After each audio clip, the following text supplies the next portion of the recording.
ang ating kaibigan ng administrator ng ACN, si Father Jimmy Marquez. Magandang gabi po, Magandang gabi po, Father. We're happy to be here. Salamat po. Natutuwa ako dahil sa may soyo, ganyan ang itsura mo. Hindi ka tumatanda. Naunahan pa kita tumanda. Ano ba yan? Mas gwapo ko talaga. Dahil sa biyaya ng Diyos, alam niyo naman talaga, itong mga kasama natin dito, ito mga talagang may mga panahon talaga sa pagdarasal. At pag tayo mayroong panahon sa pagdarasal, we will be at peace at hindi tayo tatanda. Kasama rin natin si Father Aldwin Herolao, ang Assistant Admin ng ACN. Father Aldwin? Good evening po sa ating mga kapatid na nakikinig po sa gabing ito. Pwede po ba ako mag-shoutout? Pwede naman po. Shoutout lang ako sa mga senior high school department ko sa Our Lady of Guadalupe Minor Seminary. Hindi ko magawa yung call sign natin dito, but please know you are with me here in our evening broadcast. Thank you. Ilang taong ka na, Father Aldwin? Take a guess po. Siguro hindi ka maglalalayo sa mga 24, 25. You're very kind po. I'm 27. 27? Yes. Wow. Okay. Kailan ka na-ordain? Take a guess din po. 20, siguro 2 years ago? No. I just got ordained last December 3. So I am a 10-month-old priest at the moment po. Wow, nakakatuwa. Salamat po sa Meron Diyos. ka ng mabigat na responsibilidad sa balikat mo. Etong isa na ito, I'm sure, ang mami nito si Tess ay nanonood sa atin. Di ba si Tess? Di ba? Saka si Ferdy? Yes Oo. Mga dati na mo nakikinig yan sa programa. Mga doctor lovers actually, itong pamilyang to. Yung kanina, sinasabi ko sa inyo, si Yashua, maliit pang bata, ganun pa lang siya kaliit. Ano? Ganyan. Noong araw, nagpupunta na po yan sa ABS-CBN doon sa programa ko. Kasama yung mami niya, you know. And alam ko nagsiserve na yan sa church, sa Christ the King Parish. Ngayon, nabigla ako nung malaman ko, nasa Our Lady of Guadalupe Minor Seminary na. Ano? Kaya natutuwa. Talagang iba pag tumawag ang Diyos. Good evening, Yashua. Good evening po, Brother June. Good evening po, mga kapatid. It's nice to be back. Talagang masaya po yung puso namin na nabigyan po kami ng pagkakataong ganito na makasama ulit sa programa niyo po. That's very nice. Well, pag-uusapan natin yan, ha? And of course, kasama rin natin ngayon si Joseph Garcia ng Our Lady of Guadalupe Minor Seminary. He's also a seminarian at ACN representative. Yes, Joseph, good evening. Good evening po, Brother June, and good evening po, mga kapatid. Thank you for having us, and this is a wonderful experience for me. So, thank you po. Well, thank you very much. Bakit, Father, nakapanghihinayang pag nakikita mo mga seminaristang ubod ng gagandang lalaki, ano? Magpapari, parang, alam naman nilang hindi sila po pwedeng magkaanak, hindi pwedeng mag-asawa, ano? Pero hindi ba problema, Father, yung magandang lalaki ka tapos magpapari ka? Hindi ba masyadong, pag nagde-deliver ka ng homily, hindi ba parang istorbo yung kagandahan lalaki mo dun sa mga parishioners? Hindi makapag-focus dun sa kinukwento mo, tinitingnan yung mukha mo. Ikaw, ano sasabihin mo kung magandang lalaki ka? Hindi naman po ako magandang lalaki. Pero alam nyo po, naniniwala ako na kahit yung aming panlabas na anyo, nagagamit po ng Panginoon. At least nga po kung ikay magandang lalaki at sa mga magagandang lalaki, mga gwapo. Katulad po natin. At sa mga nakikinig po ngayon. No? Hindi ba mas maganda yon na pag naaanyaya mo yung mga tao sa simbahan, napapatingin talaga sila kay Father. Right. Oo, kaysa naman yung kapag si Father, yung sakto-sakto lang, gulo ng buhok, yung mga hindi nag-aayos, ano ba yan? Paano ko makinig kay Father? Kaya tamad makinig, ano?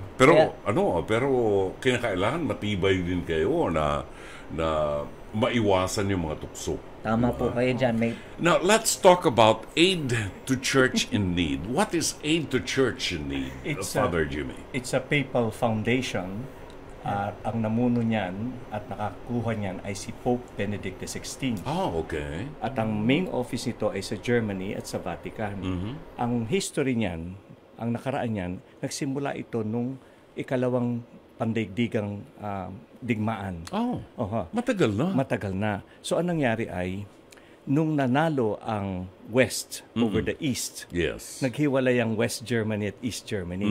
So itong mga taga East Germany, sila yung mas mahirap na kesa sa West, di ba? Oo, tama. So anong nangyari? Itong mga taga West na kamag-anak na hindi makapasok dahil nilagyan ng Oo, wall, ng wall. Berlin Wall. Oo. Nilagyan ng Berlin Wall para makapagdala sila ng pagkain doon at mga tulong, inilulusot. Oo. Yun ang simula ng ACN noon. Kaya lang, anong nangyari? Nung natapos na at bumagsak na yung wall, tanda mo si Pope John Paul, Yes. sina Reagan, yun, Yes. bumagsak siya. Oo. So ano nang gagawin doon sa nangyayaring pagtutulong-tulungan nila? Sabi ni Pope Benedict, itulong natin ito sa mga inuusig. Kagaya sa Syria, sa Libya, sa Iraq na mga Kristiyano na inuusig. And China. And China Oo, too. oo. Kaya pag tinignan mo, itong Pilipinas, sasabihin, wala namang inuusig masyado dito. Oo. Pero since 2000 pa pala, tinutulungan ang Pilipinas very quietly. Actually, 4 months pa lang kaming dalawa ni Father Alvin dito na inassign ni Archbishop Soc Villegas to help a little bit. No? So, ang nakita namin, nakakamangha, 2,000. Ang daming pinag-aral na mga pare, ang daming binibigyan pa ng pantulong. Ibinibili pa ng sasakyan ng mga seminaryo pag wala at pinapagawa ang mga simbahan. Father Alvin, ikwento mo yung nangyari sa Marawi. Alam niyo po, Ito yung Marawi Siege. alam niyo po Oo. Marawi Siege, 'di ba? It is Okay. ang, Gamitin mo yung microphone ng ang Father. talagang yung isa, yung red. Yan. Pull. Ayan. ang talagang Yun. na-devastate po noong sa Marawi ay mga kapatid nating Muslims, right? Filipino Muslims. Oo. And yet, kahit na Catholic Foundation itong si ACN, it is more than willing to help reconstruct their mosque. Really? Yeah, really. Imagine, Wow. we're Catholics, Oo. and yet this foundation, ACN, Aid to the Church in Need, more than willing to reconstruct it. The whole- mosque? Yeah, the Oo, mosque. Okay. May mga kaunting pag-uusap in that time, pero imagine, ACN more than willing to help not only Catholic themselves, but even other religions, other cultures. That's beautiful. So nagkaroon tayo rito ng ugnayan ng mga non-Christians na tinutulungan ng mga Kristiyano through ACN, ano? Yes. May isang magaganap bukas, Yashua. Doon ka lumapit sa sa microphone na yan. Medyo malakas-lakas yung microphone na yan. May isang magaganap, okay na ba? Okay na? Okay. May isang magaganap na event, I think tomorrow, Tomorrow right? po. At 9 o'clock in the morning. Yeah. What is this event? Tomorrow po is yung 1 million children praying the Holy Rosary. So bukas po, kasabay natin yung mga ibang bansa, magdadasal po tayo ng rosaryo kasama ang mga kabataan at syempre yung mga magulang nila. Bukas po 9 a.m. Is this another project of ACN? Yes po. Isa ito sa mga This proyekto a nila. yearly project po ng Okay. ACN. Yearly ito? Yes po. Okay. So, bakit parang binigyan nyo ng mas malalim na diin ngayon itong pagdarasal ng Santo Rosario with the participation of about 1 million youth all over the world? First point po natin, since it is the month of the Holy Rosary, October. sakto po na talagang inilagay po natin siya na October ang pagdarasal natin ng Holy Rosary. Binigyan po natin siya ng emphasis. And then, sa mga bata, katulad nga po ng laging sinasabi sa amin ni Father Jimmy, ang pagdarasal ng mga bata, hataw na hataw, palong-palo. It's like a vertical line na pumapalo sa langit na mabilis na dinidinig ng ating mahal na ina at ni Jesus po. Kaya, it's a excellent way na mga bata ang mangunguna bukas. Mangunguna po kaming mga bata bukas at yun, sasama po ang mga magulang namin, ang mga kapamilya namin, mga kuya ate po. Will this be shown on Facebook, on the internet para yung iba na hindi makaka-afford magpunta sa Cathedral ng Pasig o sa ibang mga parokya ay maka-join sa inyo? Opo, Tito Jun, ang mangyayari po talaga is it will be cross-posted into many FB pages po. So, mag-rely din po tayo ng count sa ating mga Facebook viewers. It will be live sa page po ng Aid to the Church in Need, sa ACN, sa Our Lady of Guadalupe Minor Seminary, and sa mga Catholic FB pages po. Yes, I heard our Bishop Milo Hubert Vergara na inaanyayahan ng lahat because this event will occur at the Immaculate Conception Cathedral sa amin sa Pasig, yung ibang mga taga-ibang parokya, do they participate? Like, for example, Our Lady of the Abandoned sa Marikina o yung ibang mga parokya sa ibang mga dioceses, are they joining also? Brother Joseph? Yes. Opo. So, our team po made a plan that we will disseminate the letter. We made a formal letter to dioceses, different dioceses. So, we have 82 dioceses, right? So, each diocese has their own representative of parish. So, maybe it can reach 30 plus something. As long as there are representative in their dioceses, that's good. So, we can ensure that each diocese will join in this campaign. So, Father Jimmy, is this the first time that this will happen, the simultaneous recitation of the Rosary all over the world by the youth? Well, they have been doing it, but this time we have tried to make it more extensive, mas extensive ngayon. Kaya nga nakakatuwa itong mga bata kasi sila yung sumusundot sa lahat ng dioceses, lahat ng parokya, mga sokom, at saka yung mga institusyon at mga eskwelahan. Sila yung nagpapadala ng mga notices. Kaya tuwan-tuwa kami sa kanila. And this is a new evangelization. That's right. Mayroong isang bata, yung isang bata, nagtanong sa akin ano ba naman yan? Rosary na naman. Di ba? Rosary. Paulit-ulit. Di ba ayaw nyo na makukulit kami mga bata? Bakit kayo makulit gusto nyo? Paulit-ulit ang dasal. Totoo namang repetitive. That's the second question that I'd like to ask you. It is a beautiful prayer. It is repetitive. Beautiful in the sense na kahit paulit-ulit at makulit, the repetition will help you to bring you to silence.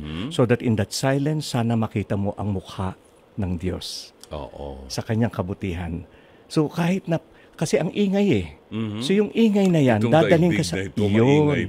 Na sana matutunan ng isang bata na kaya siya paulit-ulit, para kang nagte-text, para kang nakikipag, nakikipag-chat, na paulit-ulit ka, I love you, I care for you, ganun ang nagmamahal, ganun ang rosaryo. But personally, Father, when I pray the rosary, kadalasan may intention ako. Meron akong special intention.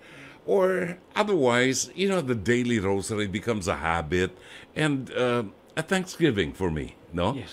But most of the time, there is a particular intention that I'd like to lift up to Mama Mary. Ano ang intention itong year na ito ng ACN? Napakaganda kasi napansin mo, hirap na hirap ang mga ibang tao dito sa ibang bansa ngayon. Masyadong maraming karahasan. Ngayon sasabihin, tinanong na sa amin yan. Sabi sa amin, wala naman tayong ganyang problema. Bakit nating pinakikialaman, pinagdadasal? Yun. Pag tinignan mo yung mga Pilipino ngayon, dati, ang mga Kastila, ang mga puti, ang nagdala sa atin ng relihiyon.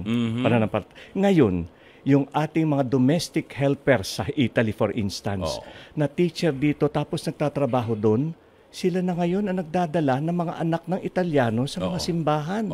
Kaya nga nagagalit yung mga Italiano dahil yung kanilang spaghetti tumamis. Naging Jollibee na. Diba? Dati maasim-asim. Ngayon di na. Kamatis lang. Kaya pag tiningnan mo, kahit pala ang isang tao dukha, walang taong mahirap o dukha na hindi nakakapagbigay. At wala namang mayaman na hindi makakatanggap. Dito tayo sa totoo, walang kasinungalingan. Dito tayo sa totoo.